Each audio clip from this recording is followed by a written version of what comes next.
Hello my dear friends, welcome in this class. मैं विकी राय अपने प्रिय छात्र छात्राओं का हार्दिक स्वागत है। मेरे प्रिय छात्रों, आज हम एक नई कविता के साथ आपके सामने उपस्थित हैं। ये नई कविता सूर्यकांत त्रिपाठी निराला जी के द्वारा रचित है।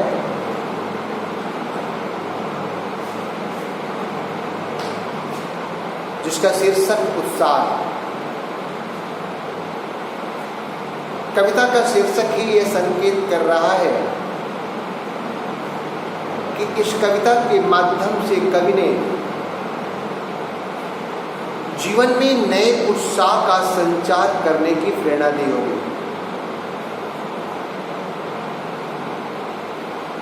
मेरे प्रिय छात्रों, कवि निराला जी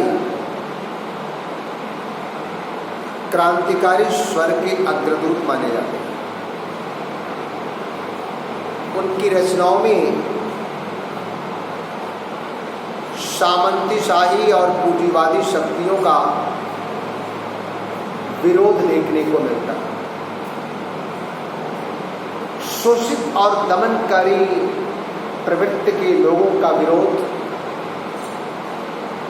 उनकी काव्य रचना का मूल विषय रहा।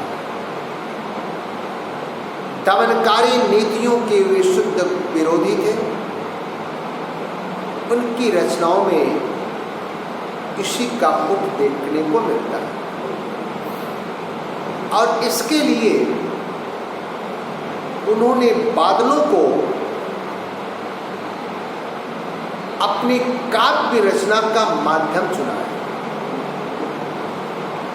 आखिर बादलों को ही क्यों?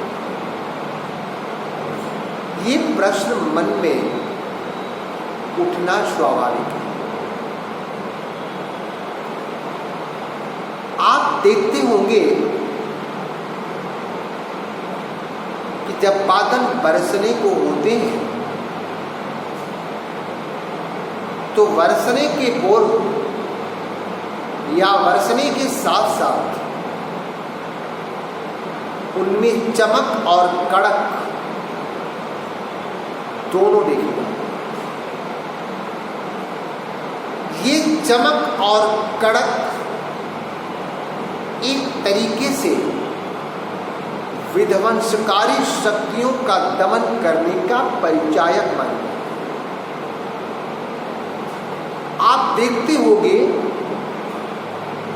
कि बिजली की कड़क या चमकती हुई बिजली जब धरती पर गिरती है तो कितनों को अपने मौत के आगोश में ले लेती है।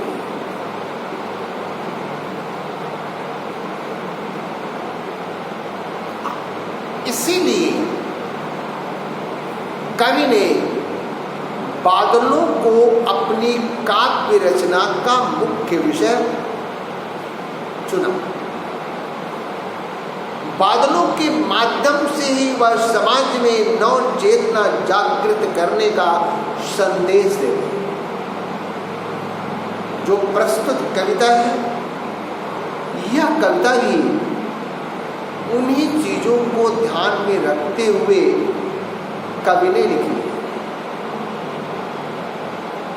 कवि बादलों के माध्यम से इस कविता में दो बातों का संकेत कर रहा है। पहला, कवि नवजीवन की काव्य रचना करने वाले, समाज में बदलाव की आकांक्षा रखने वाले कवियों को संबोधित करते हुए उन्हें बिजली की चमक और कड़क को हृदय में धारण कर नूतन कविताओं में क्रांति का स्वर भरने की प्रेरणा दे रहा है। पहला संदेश। दूसरी बात, इस कविता में जो देखने को मिलेगी, पैराग्राफ नंबर 2 के अंतर्गत, उसमें कवि ने ये संकेत किया है कि दुनिया के लोग भीषण गर्मी से आकुल हैं, व्याकुल हैं। वे अनमने मन से रह रहे हैं, अर्थात वो गर्मी से इतना व्याकुल है, इतने तप्त है कि उन्हें कोई भी चीज अच्छी नहीं लग रही। कवि बादलों का आह्वान करते हुए ये कह रहे हैं कि आकाश में अज्ञात दिशा से आए हुए ऐ अंतहीन बादल, तुम अपनी धारा से इस तप्त धरा को अत्यंत शीतल कर दो, जिससे लोगों का तन मन आनंद से भर जाए। इन दो बातों को अपने दिल दिमाग में रखते हुए कवि निराला जी ने इस काव्य रचना को लिखा है, जिसका शीर्षक है उत्साह। कवि ने शुरू की पंक्तियों में कहा कि बादल गरजो, घेर घेर घोर गगन धारा धरो। धाराधर का अर्थ धारा को धारण करने वाला, अर्थात बरसात की बूंदों को धारण करने वाला, अर्थात बादल। उन्होंने लिखा कि ऐ बादल गर्जना करो, आकाश को अपनी घनघोर घटाओं से घेर लो, अर्थात आकाश को आच्छादित कर लो, अपनी घनघोर घटाओं से ढक लो।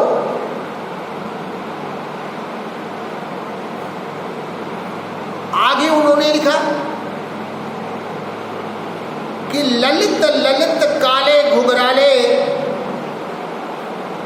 बाल कल्पना, ललित ललित काले घुघराले बाल कल्पना कैसे काले, विद्युत छवि उर में कवि नवजीवन वाले, नवजीवन वाले ऐ कवि। बादलों को जो संकेत कर दिया, अब बादलों के माध्यम से वह नवजीवन की काव्य रचना करने वाले, अर्थात समाज में बदलाव की आकांक्षा रखने वाले कवियों को संबोधित करते हुए कवि निराला जी आगे कह रहे हैं कि ऐ नवजीवन की काव्य रचना करने वाले कविगण, तुम अपने हृदय में काले घुघराले ललित बालों की कल्पना करते हुए,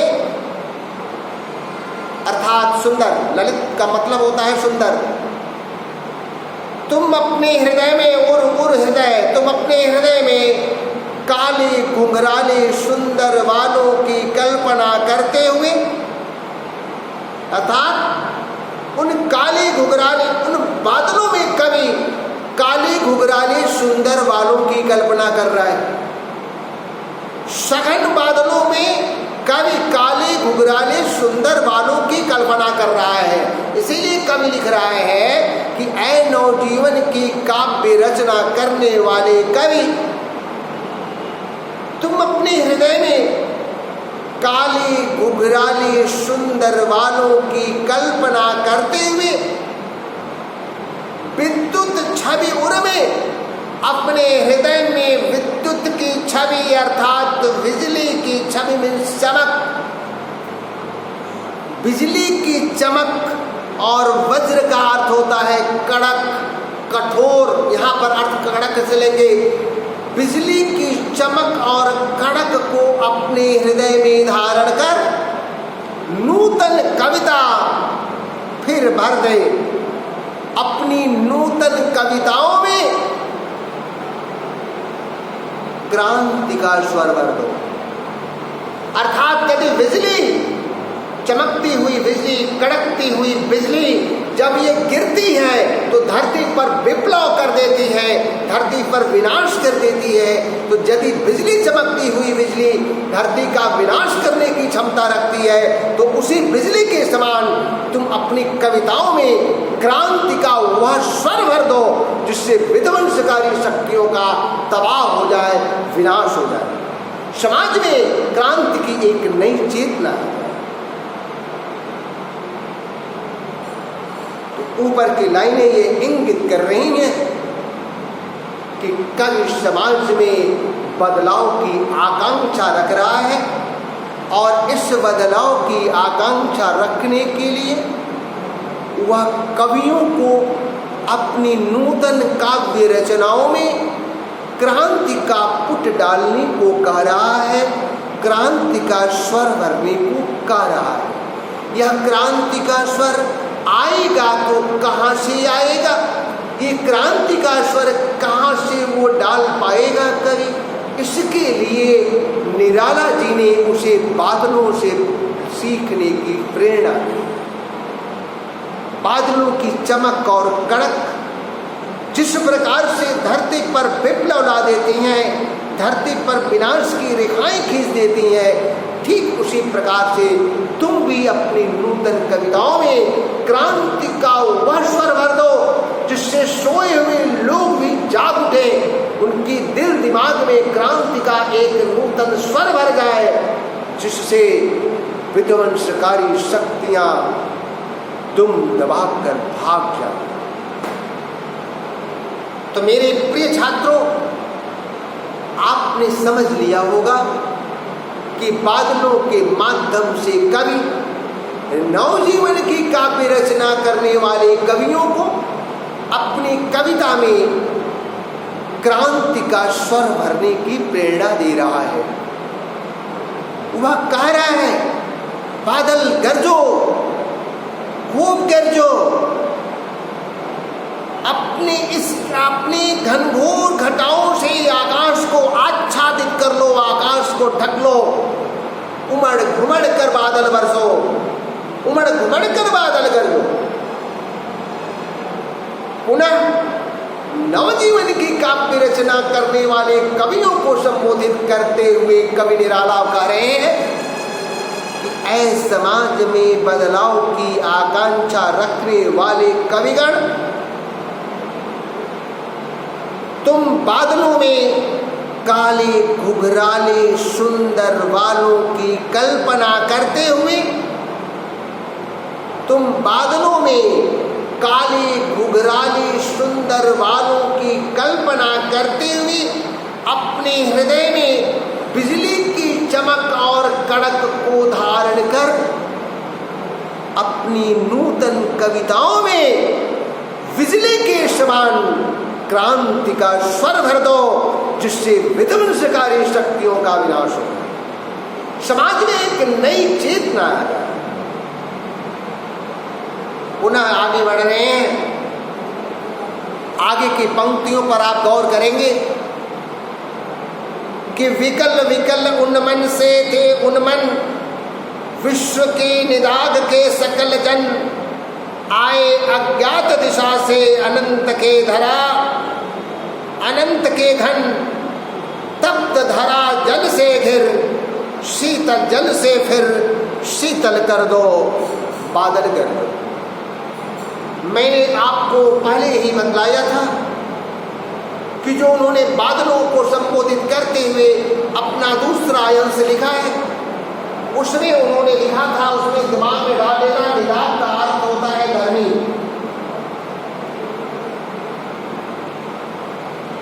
बादलों को संबोधित करते हुए कवि निराला जी ने कहा कि विश्व की सकल जन निदाग से विकल है, उन्मन है। विश्व के सकल जन अर्थात विश्व के सारे लोग, निदाग माने गर्मी से, विकल माने व्याकुल है, निदाग और उन्मन माने अनमने हैं, बिना मन के। विश्व के संपूर्ण लोग गर्मी से बेहाल हैं, व्याकुल हैं, अनमने मन से रह रहे हैं, अर्थात उनका मन कहीं लग नहीं रहा है। इसलिए अज्ञात दिशा से आए हुए ऐ अनंत बादल, ऐ अंतहीन बादल, तुम अपनी बरसात की धाराओं से तप्त धरा को इतना शीतल कर दो कि लोगों का तन मन शीतलता से भर जाए, आनंदित हो जाए। वाह, क्या रचना थी निराला जी की। आपने दो चीजों को देखा। पहली चीज उन्होंने दिया कि समाज में क्रांति का स्वर भरने के लिए बादलों के माध्यम से उन्होंने एक संदेश दिया, और दूसरा संदेश उन्होंने बादलों को संबोधित करते हुए कहा कि ऐ बादल, सब विश्व के सारे लोग गर्मी से अत्यंत बेहाल है, व्याकुल है, अनमने मन से रह रहे हैं। ऐसे लोगों को अज्ञात दिशा से आए हुए ऐ अंतहीन बादल, अपनी बरसात की बूंदों से स्तब्ध धरा को इतना शीतल कर दो कि उनका तन मन शीतल हो जाए, आनंदित हो जाए। ऐ बादल गरजो, फिर से गरजो। तो मेरे प्रिय छात्रों, कवि निराला जी की इन दोनों खंडों की रचनाओं में आपने जो प्रस्तुति देखी, आपको लग गया होगा कि कवि निराला जी का प्रिय विषय बादल था। इसके साथ ही आपको मैं ये भी बताते चलूं कि कवि निराला जी की ये जो कविता है उत्साह, ये एक आह्वान गीत है। आप अपने दिल दिमाग में रखिएगा। ये दो प्रश्न उत्साह नामक कविता किस भाव को इंगित करती है और निराला जी का प्रिय विषय क्या था, वह विकल्प प्रश्नों के लिए आप अपने दिल दिमाग में इस बात को हृदयस्थ रखें कि उत्साह एक आह्वान गीत है और निराला जी की कविता का मुख्य विषय बादल है। बादलों के माध्यम से उन्होंने समाज को में नई चेतना लाने का संदेश दिया है। बादलों को माध्यम बना करके ही उन्होंने अपनी काव्य रचनाएं की है। प्रस्तुत कविता में भी बादलों को ही माध्यम बनाया गया है। कवि बादलों को संबोधित करते हुए कह रहा है, पुनः सार बता दे रहे हैं कि ऐ बादल गरजो, अपनी घनघोर घटाओं से आकाश को ढक लो, आच्छादित कर लो।